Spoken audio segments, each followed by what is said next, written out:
Upgrade Your English podcast. Hey everyone, and welcome back to Upgrade Your English. It's great to have you all here on the channel. I'm your host, Brianna, and if this is your first time here, you've come to the right place. We're all about helping you move from understanding English to actually using it with confidence. And if you find this video helpful, please hit that like button and subscribe to the channel. It really helps our community grow, and I truly appreciate your support. So let's get into it. Today's episode is all about a topic that can feel a bit like a secret language, but it's one of the most fun parts of English: idioms. Now, I know what you might be thinking. What are those? I don't get it. Don't worry. An idiom is just a phrase where the meaning isn't obvious from the individual words, but native speakers use them all the time. Learning them is like getting a key to a new level of communication. We're going to dive into some of the most common idioms, and I'll explain them with lots of stories so they stick in your mind. My goal is to help you use them naturally, not just in a test. Let's start with idioms about feelings and emotions. This is a great place to begin because we talk about our feelings every single day. The first one is a super common phrase: to be on cloud nine. Now imagine you're feeling incredibly happy, like you just won the lottery. You'd say, "I'm on cloud nine." It means you're extremely happy. My best friend just got a new job, and she's on cloud nine. She's so excited she can't stop smiling. It's a great way to say you're absolutely ecstatic. But what if the opposite happens? What if you're feeling really sad? You might say you feel blue, like the color blue. It's a sad color.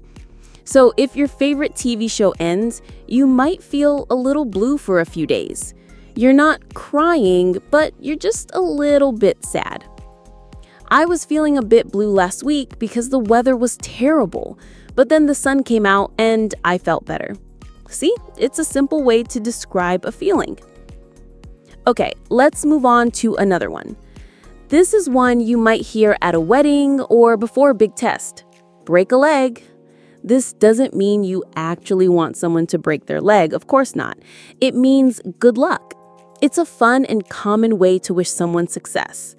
My brother had an important presentation at work, and I told him, "Break a leg." He laughed and went in feeling more confident.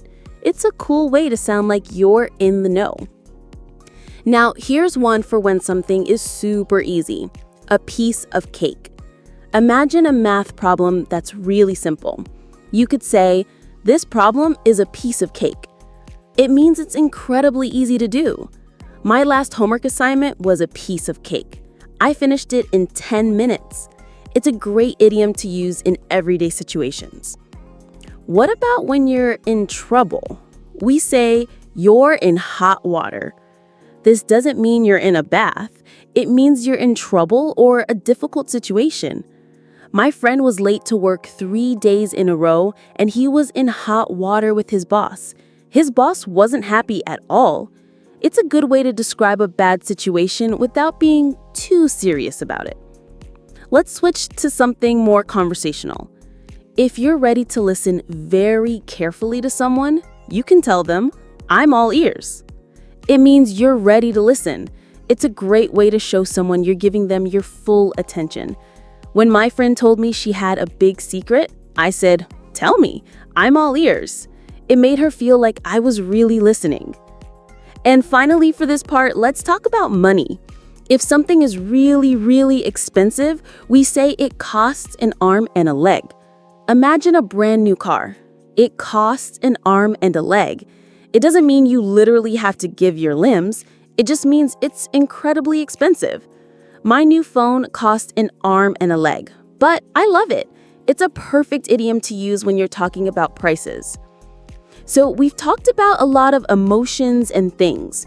We've got on cloud nine for happiness, feel blue for sadness, in hot water for trouble. We've got break a leg for good luck, a piece of cake for something easy, all ears for listening, and cost an arm and a leg for something expensive. See how these phrases are much more interesting than just using simple words?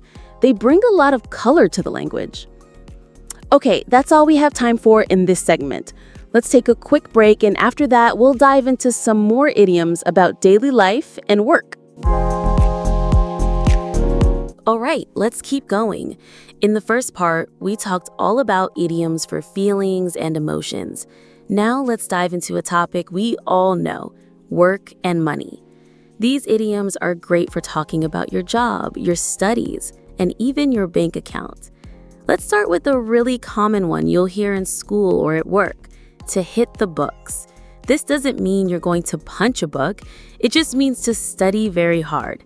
If you have a big exam tomorrow, you might say, I can't go to the movie tonight. I have to hit the books. It's a fun and very common way to say you're going to focus on your studies. Now, what about when you work a lot, a whole lot? We have an idiom for that. To work one's fingers to the bone. This means to work very, very hard for a long time. It's a great way to describe someone who puts in a lot of effort. My dad works 2 jobs. He really works his fingers to the bone to support our family. It's a phrase that shows respect for someone's hard work. Here's one from when you're just starting out. To get one's foot in the door. This means to take the first step in starting a career. You might not have the best job, but at least you got your foot in the door. For example, my first job at the company was just an intern, but it helped me get my foot in the door for a full-time position later. It's a phrase about starting small to get a big opportunity later. Now let's talk about being busy. We all have those days where we are so busy. We say you have a lot on your plate. This means you have many things to do, many responsibilities.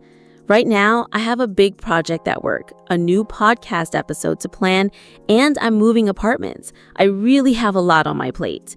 It's a perfect way to explain to someone why you're so busy. What about when your business is losing money? We say it's in the red. This is a simple one to remember because red is often the color used for negative numbers in a financial report.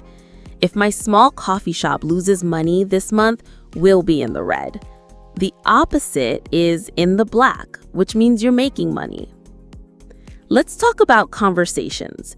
If you're with someone who is quiet and you want to know what they're thinking, you can say, a penny for your thoughts. This is a polite and curious way to ask someone to share what's on their mind. I saw my friend sitting alone and looking sad, so I went over and said, a penny for your thoughts.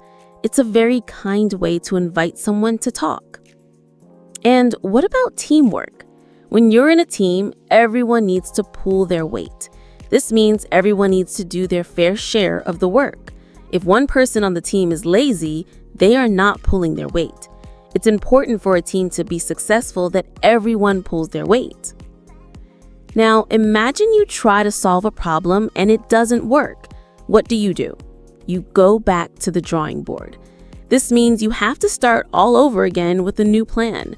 My team's idea for the new product didn't work, so we had to go back to the drawing board. It's a great way to talk about trying something new after a failure. So, in this part, we've learned a lot of idioms related to work and money. We have hit the books for studying, work one's fingers to the bone for working hard, and get one's foot in the door for starting a career. We talked about having a lot on your plate and being in the red. And we also learned how to ask someone for their thoughts with a penny for your thoughts, and how to talk about teamwork with pull one's weight and starting over with back to the drawing board. We're just getting started. In the next segment, we'll dive into more idioms. Now, let's talk about a few of my favorites, idioms about time and action. These are everywhere, and once you start noticing them, you'll hear them all the time. Let's start with the really common one you might use when you're in a hurry, to beat the clock. This means to finish something before a deadline. It's a great way to talk about being efficient under pressure. I had to finish a big project for a client, and I worked all night to beat the clock. It was a lot of work, but it felt great to finish it on time. It's a phrase that shows you're a hard worker. Now, what about when you want to say something is very easy? We can say it's a breeze. It's similar to a piece of cake, but it's another great option. The test was so easy, it was a breeze. I didn't even have to study much. It's a great way to talk about something being simple to do. What about when you want to find a shortcut? We can say you cut corners. This means to do something in the fastest, easiest, or cheapest way possible, often by ignoring rules or quality. He was in a hurry to finish the project, so he cut corners, and the final result wasn't very good. It's a very common phrase to talk about being lazy or not doing a good job. Now, let's talk about being just in time. We say you made it in the nick of time. This means you arrived or did something at the last possible moment. I ran to the bus stop and got on the bus in the nick of time before it left. It's a very dramatic and fun phrase to use when talking about being just on time. What about when you have to do something you don't want to do? We say you have to bite the bullet. This means to face a difficult or unpleasant situation with courage. I didn't want to go to the dentist, but I knew I had to, so I had to bite the bullet and go. It's a very useful idiom for talking about doing something difficult. Now, imagine you're a person who likes to stay up very late. We say you're a night owl. This doesn't mean you are a bird. It means you are a person who stays up late and is active at night. My friend loves to study until 2 a.m. She's a total night owl. I, on the other hand, am a morning person, so I usually go to bed early. And when you learn something new and it starts to feel natural, we say you're getting the hang of it. This means you are starting to understand how to do something. I was terrible at playing the guitar at first, but now I'm starting to get the hang of it. It's a great way to talk about learning a new skill. And finally, for this part, a really fun one. Once in a blue moon. This means very, very rarely. My brother lives in another country, so I only see him once in a blue moon. It's a great idiom to use when something doesn't happen very often. So we've learned a lot of new idioms related to time and action. We have beat the clock for finishing on time and a breeze for something easy. We talked about how we cut corners and how we can be in the nick of time. We also learned how to bite the bullet and how to talk about being a night owl. We even learned how to talk about learning something new with get the hang of it, and how to talk about things that don't happen very often with once in a blue moon. These idioms are so fun to learn and use. They really make your English sound more natural and dynamic. In the next segment, we'll talk about idioms about everyday life and how to talk about people. Now let's talk about people and relationships. These are everywhere, and once you start noticing them, you'll hear them all the time. First, let's talk about a very special kind of feeling, having a soft spot for someone. This means you really like someone and feel affection for them, even if you don't know them well or they are a little bit silly. My dad has a soft spot for my little cousin. He always gives her extra candy, and he never says no to her. You can also have a soft spot for something, like an old car or a certain type of movie. It's a sweet way to talk about caring for someone or something. Now, what about someone who is great at talking to people? We say they are a people person. This means they are friendly and enjoy being with other people. My friend is a people person. She makes new friends everywhere she goes. It's a perfect phrase to describe someone who is outgoing and social. And what about a person who is not very good with their hands? We say they are all thumbs. This means they are clumsy or awkward when doing manual tasks. I tried to fix my bike, but I couldn't do it. I guess I'm all thumbs when it comes to mechanics. It's a very common and funny way to talk about being bad at something with your hands. Now let's talk about decisions. If you decide not to do something at the last minute because you are too nervous, we say you get cold feet. This usually happens with big decisions like a wedding or a new job. My friend was going to move to a new city, but she got cold feet and decided to stay. It's a great way to talk about being scared to do something. Here's one you might hear in an argument or a debate: to play devil's advocate. This means to argue against an idea you agree with, just to make a discussion more interesting and to test the other side's argument. I was discussing a new project with my team, and my colleague said, "I'll play devil's advocate and ask a few questions about your idea." It's a way to be critical without being mean. Now, a really strong one, to throw in the towel. This means to give up on something, to stop trying. This comes from boxing, where a boxer's trainer throws a towel into the ring to signal that the fight is over. After trying for a year to learn to play the guitar, I finally threw in the towel. It's a very common phrase to talk about quitting. What about a situation where everyone is in the same difficult situation? We say we are in the same boat. This means we are all facing the same problem.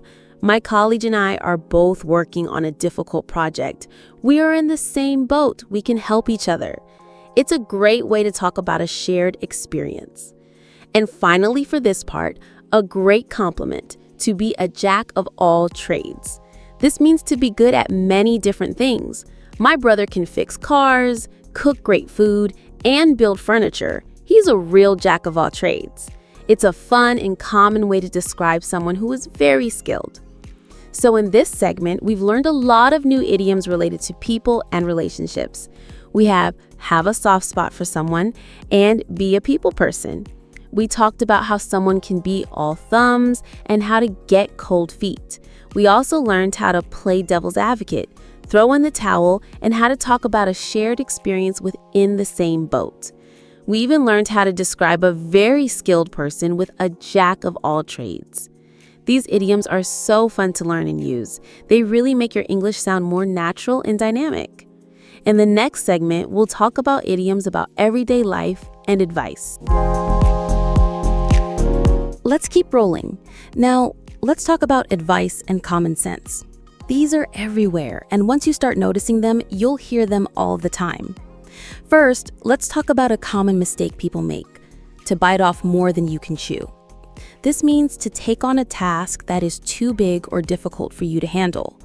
My friend said he would organize a huge event all by himself, but he was so stressed. I think he bit off more than he could chew. It's a great way to talk about when someone is trying to do too much. Now, what about when someone says something that is perfectly correct?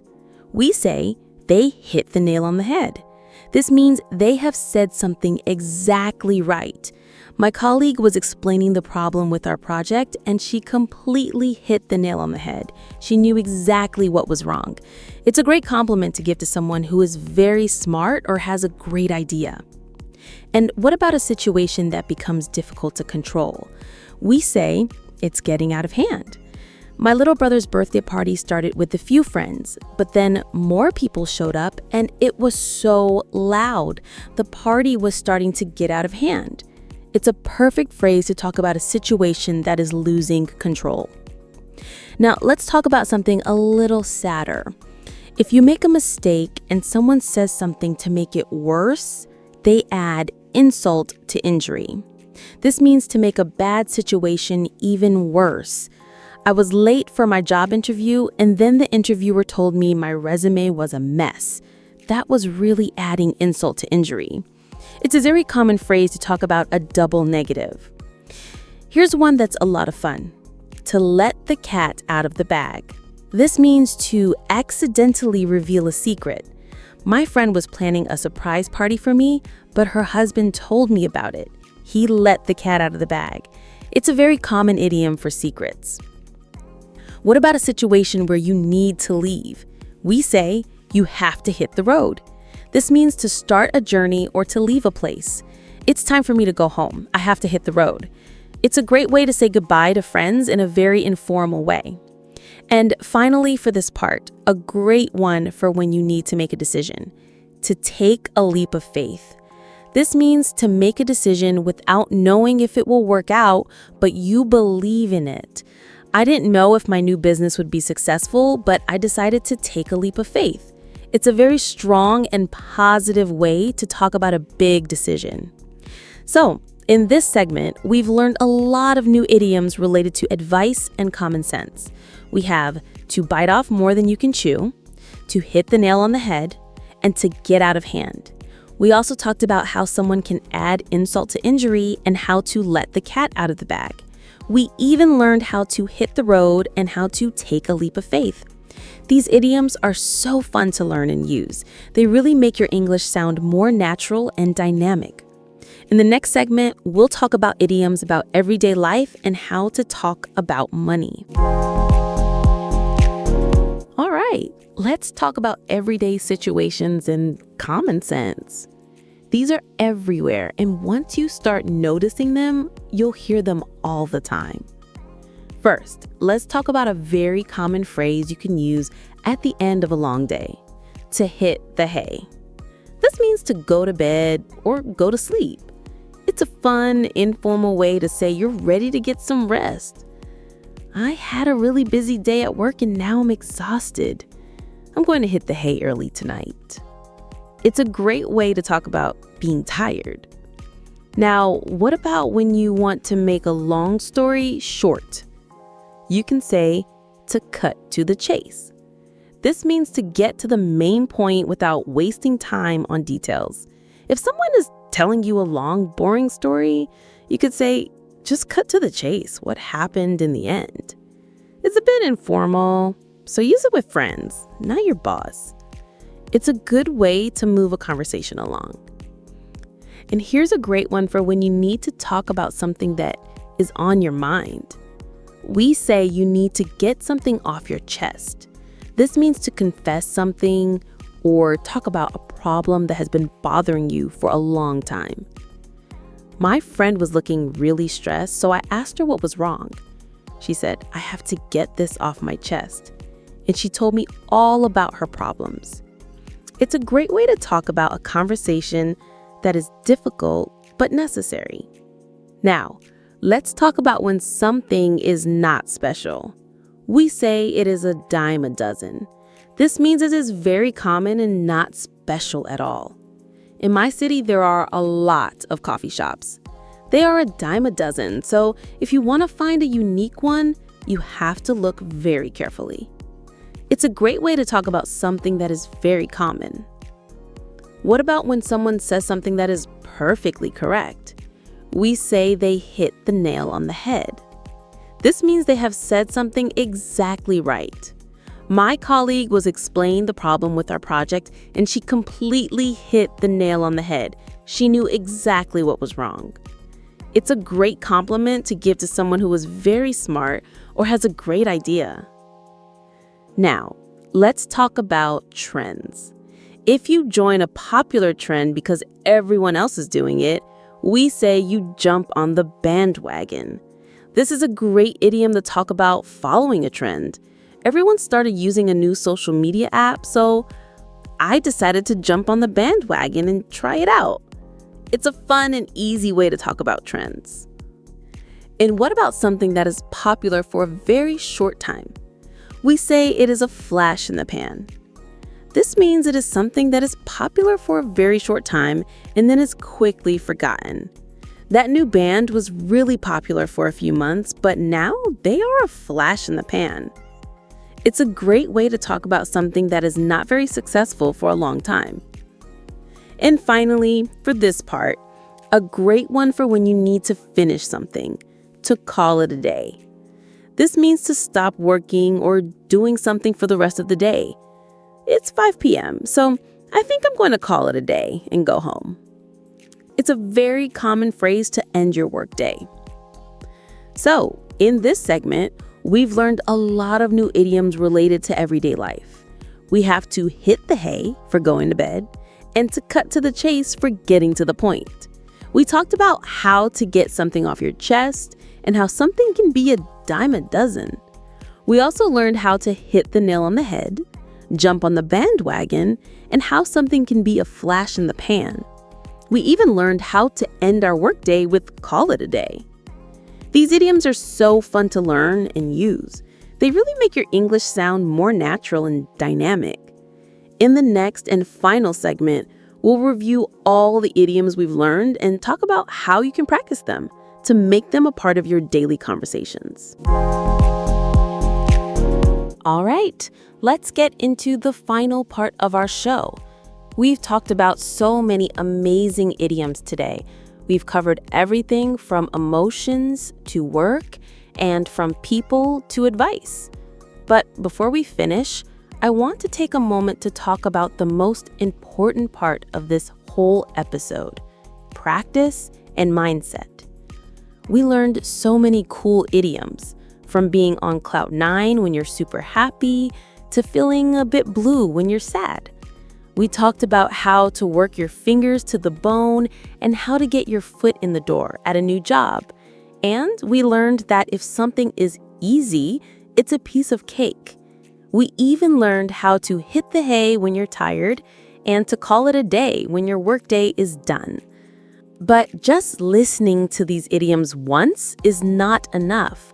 The key to making them a part of your English is to use them and to not be afraid of making mistakes. Learning idioms is like learning to ride a bike. You can watch a million videos about it, but you won't actually learn until you try it out for yourself. And you will fall. That's a normal part of the process. I remember when I was learning Spanish, I tried to use an idiom in a conversation, and I said it completely wrong. My friends laughed, but they were so kind about it. They corrected me and taught me the right way. It was a little embarrassing, but I learned from my mistake, and I never forgot that idiom again. So don't worry about being perfect. The goal is to communicate, to connect with people. And making a mistake is just part of the journey. So, how can you practice? Here's a simple challenge for you. Choose just 1 or 2 idioms from today's episode that you really like. Maybe it's to be all thumbs, or maybe it's to hit the nail on the head. Then, this week, every time you have a conversation, try to find a natural way to use that one idiom. You can say it to a friend, a family member, or even just to yourself in front of the mirror. The more you use it, the more natural it will feel. Another thing you can do is to start a small notebook just for idioms. When you hear a new idiom in a movie, in a song, or on this podcast, write it down. Write the idiom, its meaning in simple words, and then an example sentence of your own. When you write something, it sticks in your memory better. And you can always look back on your notebook. Look back on means to think about something in the past. It's a great way to remember how far you've come. And speaking of movies, that's another fantastic way to learn. When you watch a movie or a TV show in English, listen for the idioms. You'll be surprised how often they come up. When you hear one you know, maybe from this episode, you'll feel so proud. It's an amazing feeling when you can pick up on a new phrase that a native speaker uses. Pick up on means to notice something or to learn something easily. You'll start to pick up on more and more idioms the more you listen. So remember, the journey to fluency is a marathon, not a sprint. Don't give up. Just keep on practicing. Focus on 1 or 2 idioms at a time, and you'll be amazed at how quickly they start to become a natural part of your vocabulary. The more you use these phrases, the more comfortable and confident you'll feel in any conversation. That's all the time we have for today. Thank you so much for joining me on Upgrade Your English. It's always so much fun to talk to you all about English. If you found this video helpful, please hit that like button and subscribe to the channel. It really helps us grow. I'm Brianna, and I'll see you in the next episode.